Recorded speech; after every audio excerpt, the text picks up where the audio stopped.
Bismillahirrahmanirrahim. Assalamualaikum warahmatullahi wabarakatuh. Alhamdulillahilladzi hadana li hadza wa ma kunna linahtadiya laula an hadanallah. Wassalatu wassalamu ala sayyidina wa maulana Muhammadin sallallahu alaihi wasallam, imamil muttaqin wa khatamin nabiyyin wa ala alihi wa sahbihi ajma'in wa man tabi'ahu bi ihsanin ila yaumiddin. Amma ba'du. Alhamdulillah, para sahabat yang dimuliakan Allah Subhanahu wa taala dimanapun berada. Saat ini kita masih merasakan nikmat yang betul-betul menjadikan nikmat itu suatu ketenangan, suatu kemaslahatan bagi diri-diri kita. Maka atas nikmat ini marilah kita senantiasa bersyukur kepada Allah Subhanahu wa taala dengan selalu memiliki hati serta akal yang mengingat kepada Allah Subhanahu wa taala. Maka apabila hati serta akal ini mengingat serta mensyukuri apa-apa yang Allah jadikan nikmat ke dalam diri kita, mudah-mudahan menjadikan wasilah daripada Allah, menjadikannya sebagai maghfirah, menjadikannya sebagai wasilah mencurahkan keridhaannya dalam kehidupan kita di dunia hingga ke akhirat kelak. Para sahabat yang dimuliakan Allah Subhanahu wa taala, kita hidup di zaman yang jauh terpaut daripada baginda Rasulullah sallallahu alaihi wasallam. 14 abad lebih kita ditinggal oleh Rasulullah sallallahu alaihi wasallam secara jasadiah, tapi tidak secara ruhaniyah dan secara nafsiyah kita selalu dipantau, kita selalu diperhatikan. Bagi siapa? Bagi mereka yang selalu berfikir dan berzikir.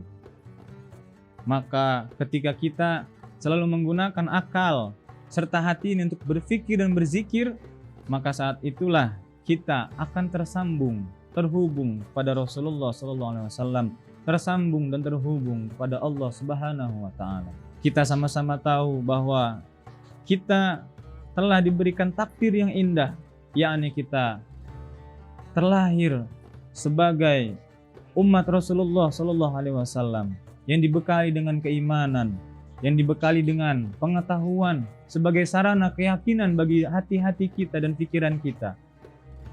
Maka para sahabat yang dimuliakan Allah Subhanahu wa taala, itu semua tidak semata-mata diberikan hanya dengan sia-sia, melainkan ada suatu risalat, ada suatu estafet perjuangan yang harus kita teruskan dan kita perjuangkan, khususnya bagi agama ini serta umat dan umumnya bagi diri kita sendiri. Kita mengenal bahwa Rasulullah SAW terkenal dengan ibadahnya yang sangat luar biasa, padahal baginda Rasulullah SAW telah dijamin oleh Allah daripada kenikmatan-kenikmatan baik di dunia maupun di akhirat, di dunia maupun di surga kelak. Tapi Rasulullah selalu bersyukur kepada Allah dengan selalu meningkatkan kualitas ibadahnya, meningkatkan kualitas ketakwaan serta keimanan dan keyakinannya dengan memberikan contoh uswatun hasanah yang baik terhadap para sahabat-sahabat yang di sekitarnya, pada keluarganya. Maka tidak salah jika Rasulullah disebut sebagai sebaik-baiknya keluarga, dan Rasulullah pun berkata, akulah sebaik-baik orang terhadap keluarganya. Di kesempatan yang baik di saat ini, marilah senantiasa kita bersyukur kepada Allah Subhanahu wa taala. Dengan salah satunya kita mengingat bahwa Rasulullah SAW pernah dibangunkan oleh Allah melalui wahyu, yang pada saat itu Rasulullah sedang dalam keadaan tertidur, berbaring di tempat istirahatnya, yang juga sering kita dengar dan kita ketahui di surat Al-Muzammil, bahwasannya Allah berfirman kepada Rasulullah SAW, A'udzubillahi minasyaitonirrajim, Bismillahirrahmanirrahim, Ya ayyuhal muzammil, Qumil laila illa qalila, Nisfahu awinkus minhu qalila, Auzid alaihi warattil Qur'ana tartila. Al-ayat. Para sahabat yang dimuliakan Allah Subhanahu wa taala dimanapun berada, Rasulullah pernah dibangunkan oleh Allah Subhanahu wa taala melalui wahyu, melalui firman Allah yang sangat indah. Ya ayyuhal muzammil, wahai orang yang sedang berselimut atau orang yang berselimut, qumil lail, dirikanlah malam. Qumil lail. Allah memerintahkan, mengajak kepada Rasulnya untuk menghidupkan malam, untuk membangunkan diri serta akal dan jiwa ini untuk mendirikan malam. Kenapa Rasulullah diperintahkan mendirikan malam? Karena di malam hari Allah mencurahkan banyak sekali rahmat, dan di malam hari Allah sangat mengurus dan memperhatikan terhadap ciptaan-ciptaannya, khususnya kepada hamba-hambanya yang disebut dengan manusia yang beriman lagi bertakwa.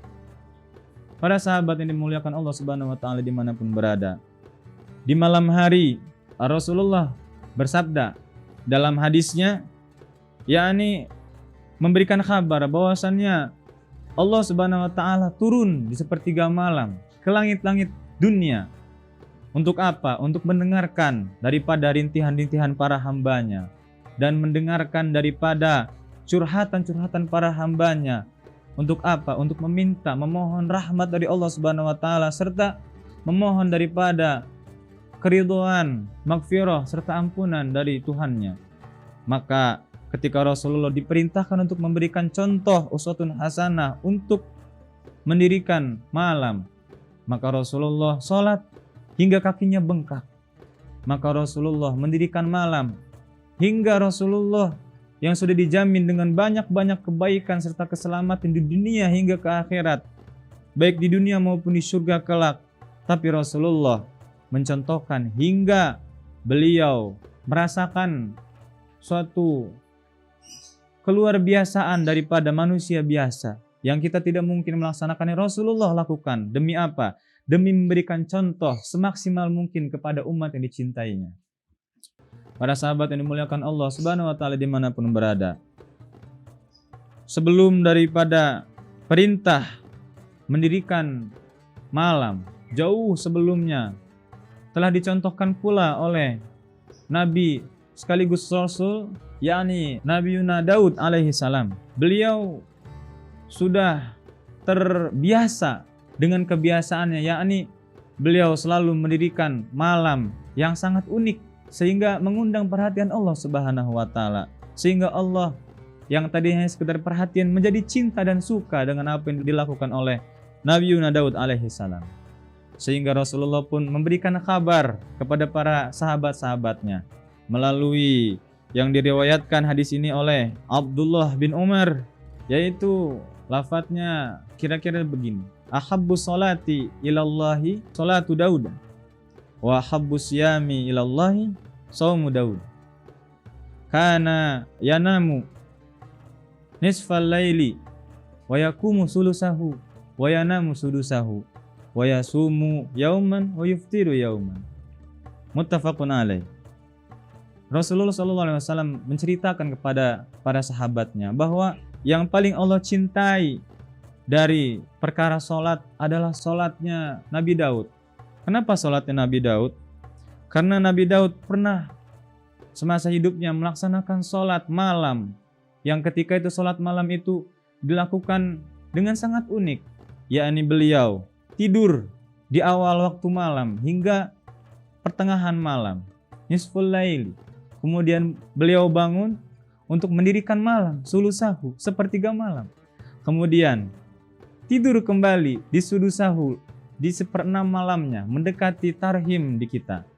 Kemudian kata Rasulullah SAW kepada para sahabatnya, dan yang dicintai Allah dalam perkara puasa adalah puasa Nabi Daud. Kenapa puasa Nabi Daud? Karena Nabi Daud puasa kepada Allah, niat lillahi ta'ala yauman, sehari, dan tidak berpuasa wa yuftiru yauman. Jadi sehari puasa, sehari tidak, sehari puasa, sehari tidak, hingga menjelang ajalnya Nabi Daud alaihissalam datang. Maka para sahabat yang dimuliakan Allah Subhanahu wa taala dimanapun berada, pentingnya kita untuk mencontoh daripada uswatun hasanah bagi Nabi kita Muhammad SAW tidak lain dan tidak bukan adalah sebagai sarana untuk mengusung kesuksesan bagi agama, bagi umat dan umum atau khususnya bagi diri kita. Maka dalam perjumpaan kita kali ini. Cukup kiranya itu yang bisa disampaikan. Kurang lebihnya mohon maaf dan terima kasih segala perhatian. Wabillahi taufiq wal hidayah wa ridha wal inayah wa iyyakum salam. Assalamualaikum warahmatullahi wabarakatuh.